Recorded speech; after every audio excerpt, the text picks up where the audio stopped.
ঘোষণাপত্রটা আপনি পড়েছেন, এইখানে আমরা আমাদের ডক্টর ইউনূসকে পাই নাই। আপনাকে মনে হয়েছে যে রাজনৈতিক দলগুলো সবাই মিলে লিখে দিয়ে আপনাকে দিয়ে পড়িয়ে নিয়েছে। আমরা প্রত্যাশা করছি আপনাদের মাধ্যমে প্রধান উপদেষ্টা নিজে আমাদের এই বার্তাগুলো শুনবেন সময় নিয়ে, এবং প্রয়োজনে আমরা তার কাছে পৌঁছানোরও ব্যবস্থা করব। কিন্তু আজকে আমরা সব কথা মাননীয় প্রধান উপদেষ্টাকে অ্যাড্রেস করতে চাই। সাংবাদিক ভাই ও বন্ধুরা, আপনাদেরকে জানাই যে আমরা ঘোষণাপত্র নিয়ে আসলে কোনো রিয়্যাক্ট করতে চাই নাই, কারণ বারবার বিভিন্ন বিষয়ে সংবাদ সম্মেলন করতে করতে আমরাও ভীষণ টায়ার্ড, এবং আপনারা এভাবে ছুটে আসেন। একটা অ্যারেঞ্জ করা এটা অনেক ঝামেলার ব্যাপার, আপনারাও জানেন। কিন্তু গত দুদিনে আমাদের ইনবক্সে, আমাদের পেজে শত শত টেক্সট এসছে, এবং সবথেকে যেটা গুরুত্বপূর্ণ, আমাদেরকে অগণিত শহীদ পরিবার আমাদের সাথে যোগাযোগ করেছে। তারা মনে করছেন যে তাদের হয়ে কিছু বলবার আমাদের আছে, এবং তাদের কথাগুলো আমাদের মধ্য দিয়ে আমাদের জবানে তারা প্রধান উপদেষ্টার কাছে পৌঁছতে চান। এর কারণ এই ইন্টারিমের একমাত্র ডক্টর ইউনূস ছাড়া অন্য কোনো উপদেষ্টাকে বর্তমান শহীদ পরিবার বা আপামর জনতা আর বাংলাদেশের বলে বিশ্বাস করতে পারেন না। এটা হলো বাংলাদেশের সব থেকে বড় সংকট। সুতরাং আমার পাশে আজকে শহীদ পরিবার দুজন বসবার কথা ছিল, প্রচণ্ড জ্যামের কারণে তারা একটু দেরি হয়েছে। তো আপনাদেরকে আজকে আমরা যা বলছি, এটা বাংলাদেশের এই প্রায় ১৫০০ শহীদ, অগণিত আহত যোদ্ধা এবং বাংলাদেশের আপামর মানুষের প্রতিনিধিত্ব করে, আমরা গায়ের জোরে প্রতিনিধিত্ব বলছি না, আমাদের জবান মানুষের কাছে ম্যাচ করে কিনা এটা আপনারা নিশ্চয়ই সামাজিক যোগাযোগের মাধ্যমে এই রিয়াকশনটা পাবেন। তো আপনাদেরকে একটু শুধু ঘোষণাপত্র নিয়ে আমরা অনেক বড় ফিডব্যাক দিব না। সবার আগে আপনারা বলি, আপনারা জানেন কোনো অরাজনৈতিক পাটাতন থেকে এই ঘোষণাপত্র ৩৬ জুনের মধ্যে হতেই হবে। এই জন্য আমরা একটা ছোট প্রেশার গ্রুপ হিসেবে আমাদের তরফে এমন কিছু নাই যা আমরা করি নাই, এবং আমরা তবু এই সরকারকে ধন্যবাদ জানাই যে আমরা যখন চূড়ান্ত আলটিমেটাম দিয়েছি, এই আলটিমেটাম তো আর আমাদের একার আলটিমেটাম না, সারা বাংলাদেশের ১৮ কোটি মানুষের কথা ছিল, এবং সেটাকে তারা সম্মান করে যে কোনোভাবেই হোক তারা একটা ঘোষণাপত্র দিয়েছেন। এই ঘোষণাপত্রের ঐতিহাসিক যে জায়গা, তারা সংসদ ভবনের সামনে দাঁড়িয়ে দিয়েছেন। বৃষ্টির মধ্যে হাজার হাজার মানুষ সেখানে উপস্থিত হয়েছে। অসাধারণ রাজনৈতিক সমঝোতা হয়ে বাংলাদেশের ফ্যাসিবাদ বিরোধী লড়াইয়ে সকল রাজনৈতিক দলের নেতৃবৃন্দ সেখানে তার পাশে ছিলেন, শহীদ পরিবার ছিলেন। এই উদ্যোগটার জন্য আমরা তাদেরকে ধন্যবাদ জানাতে চাই। কিন্তু এরপরে যেটা আমাদের অত্যন্ত কনসার্নের ব্যাপার, আপনারা জানেন এই ঘোষণাপত্রের জবান কিভাবে হবে, এই ঘোষণাপত্রে মানুষের শরিকানা কেমনে নিশ্চিত হবে, এইটা জানবার জন্য ৩ তারিখ, অগস্টের ৩ তারিখ আমরা সরকারের দুজন উপদেষ্টার সাথে জুলাইয়ের বিভিন্ন স্টেক হোল্ডাররা বসেছিলাম একটি সরকারি মিটিংয়ে। সেই সরকারি মিটিংয়ে আমরা উপদেষ্টাদেরকে জিজ্ঞেস করেছি যে এইখানে যে আমাদের দীর্ঘ ২০০ বছরের ব্রিটিশ বিরোধী লড়াই, যার চূড়ান্ত আকাঙ্ক্ষার প্রতিফলন ঘটেছে আমাদের মহান ১৯৪৭ সনের আজাদির মধ্য দিয়ে, তার সুনির্দিষ্ট তাকে স্বীকৃতি আছে। তারা বলেছেন যে হ্যাঁ, ব্রিটিশ বিরোধী লড়াই থেকে শুরু করে সমস্ত সিগনিফিকেন্ট ইস্যুর স্বীকৃতি আছে, এবং তারা আমাদেরকে নিশ্চিত করেছেন। আমরা হতাশ হয়েছি, আমরা বলতে চাই না, বলতে খারাপ লাগে যে উপদেষ্টারা আমাদের সাথে মিথ্যা বলেছেন। আমরা ড্রাফট দেখতে চেয়েছিলাম, তারা বলেছে বিশেষ কারণেই যাতে আমরা ড্রাফটটা না দেখি, তারা আমরা যেন ট্রাস্ট করি। আমরা আজকে আপনাদের সামনে বলতে চাই, প্রধান উপদেষ্টার সেদিনকে বক্তৃতাটা আমরা অন্যভাবে বারবার দেখেছি। আপনাকে প্রধান উপদেষ্টা মহোদয়, আপনি কিভাবে দ্য ওয়ে ইউ টক, আপনার বডি ল্যাঙ্গুয়েজ, আপনি কোনটা স্পন্টেনিয়াসলি বলেন, কোনটা ইম্পোস্ট, এটা বোঝা যায় আপনার কথায়। পুরো যে বক্তৃতাটা, যে স্টেটমেন্টটা, যে ঘোষণাপত্রটা আপনি পড়েছেন, এইখানে আমরা আমাদের ডক্টর ইউনূসকে পাই নাই।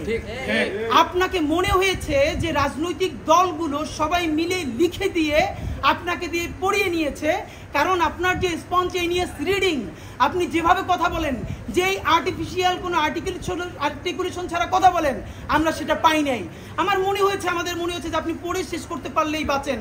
আপনাদেরকে প্রথমে বলতে চাই, এই যে রাজনৈতিক দলগুলো আছে, আপনারা তো এই ঘোষণাপত্র বারবার দেখেছেন। সরকারের কয়েকটা অংশের জন্য আমাদেরকে বলেছে যে বড় ২-১টা রাজনৈতিক দল তারা এই ঘোষণাপত্রের ওয়ার্ডিং এখান থেকে একটু চেঞ্জ হয়ে গেলে তারা এই প্রোগ্রামে অংশগ্রহণ করবে না।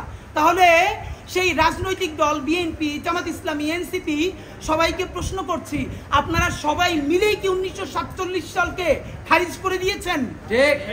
দুইজনে উত্তর দিতে হবে। ডক্টর ইউনূস সাহেব, আপনাকে বলতে হবে, দীর্ঘ ২০০ বছরের লড়াই, সেই 200 বছরের কতগুলো ইভেন্ট, সেই পলাশী থেকে শুরু করে আমাদের সেই সিপাহী বিপ্লব, এরপরে আমাদের কত কর্তা সত্তা, আমাদের কত জীবন, আমাদের পূর্বপুরুষ গাছের সাথে ফাঁসিতে ঝুলেছে এই আজাদির জন্য। আমাদের মঙ্গল পাণ্ডেরা, হাজী শরীয়তুল্লাহ, আমাদের তিতুমির, হাবিলদার রজব আলী, তাদের রক্ত ঝরেছে। তার স্বীকৃতি আপনারা এখানে শুরু করেছেন শুধু এটা বলে যে যেহেতু উপনিবেশবাদী লড়াইয়ের সুদীর্ঘকালের ধারাবাহিকতা, এই যে উপনিবেশবাদী লড়াইয়ের সুদীর্ঘকালের ধারাবাহিকতা, এই ধারাবাহিকতা থেকে যে একটা রাষ্ট্র বাসনার প্রথম অর্জন আমাদের 1947, সেই 47-এর কে বিরোধিতা করেছে? ইভেন শেখ মুজিব করেছে। 71-এর যারা আমাদের হিরো, তারাও কি 1947 সালে রাষ্ট্রের কেউ বিরোধিতা করেছে? মুহাম্মদ আলী জিন্নার বোন ফাতেমা জিন্না নির্বাচন করেছেন, তাকে আইয়ুব খানের বিরুদ্ধে জয়ী করবার জন্য শেখ মুজিব দিনরাত 24 ঘন্টা কাজ করেছে। মুহাম্মদ আলী জিন্নার মৃত্যুর পরে তারা গড়াগড়ি দিয়ে কেঁদেছে, অসমাপ্ত আত্মজীবনী পড়েন। তাহলে এই যে বাঙালি জাতীয়তাবাদের ন্যারেটিভ, যেই বাঙালি জাতীয়তাবাদ গল্প শুরু করে 71 থেকে, এর আগে 200 বছরের কোনো লড়াই নাই, যেই বাঙালি জাতীয়তাবাদ বলে যেখানে পাহাড়ি, বিহারি, বাঙালি, হিন্দু, মুসলিম, বৌদ্ধ, খ্রিস্টান সবাই মিলে বাঙালি হয়ে যাবে, এখানে আর কোনো জাতিসত্তার আর কোনো পরিচয় নাই। এই যে জাতিবাদী রাজনীতি, সবাইকে বাঙালি করে তোলা, সেই বাঙালি করে তোলবার সর্বনিকৃষ্ট ফলাফল হয়েছে শাহবাগের জঘন্যতম মব। আমাদের দেশে বিচারিক হত্যাকাণ্ডকে সব থেকে বড় লেজিটিমেসি দেওয়া হয়েছে। অদ্ভুত, আমরা কি দেখলাম আমাদের এই ঘোষণাপত্রে?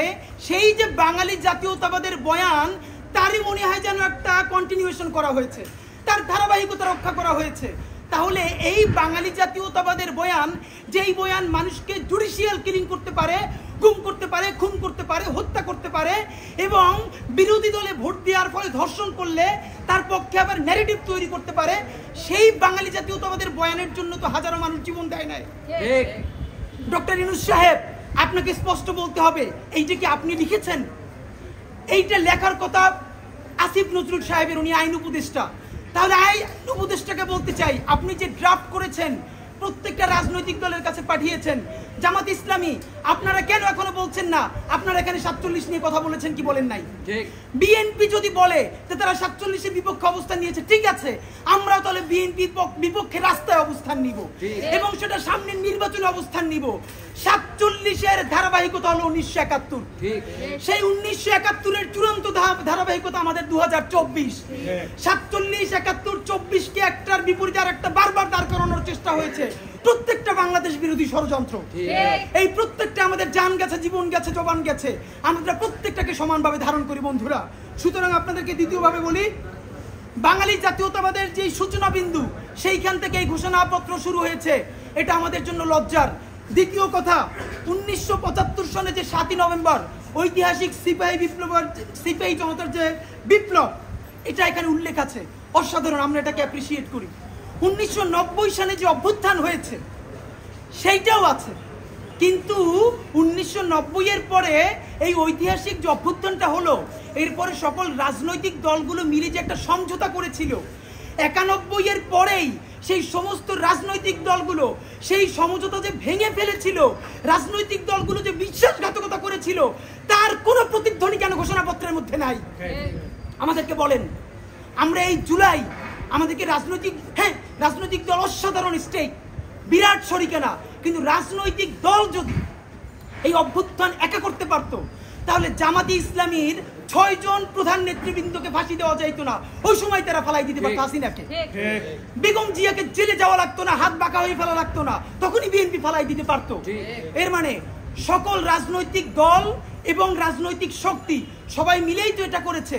আমরা এখানে দেখলাম কি, যেইখানে রাজনৈতিক দলের ইনভলভমেন্ট আছে, কোথায় 1975-এর 7ই নভেম্বর, 1990 সেই জিনিসগুলোকে এখানে অ্যাড্রেস করা হলো, কিন্তু যেই ঐতিহাসিক পর্বগুলোতে রাজনৈতিক দলের সংশ্লিষ্টতা নাই।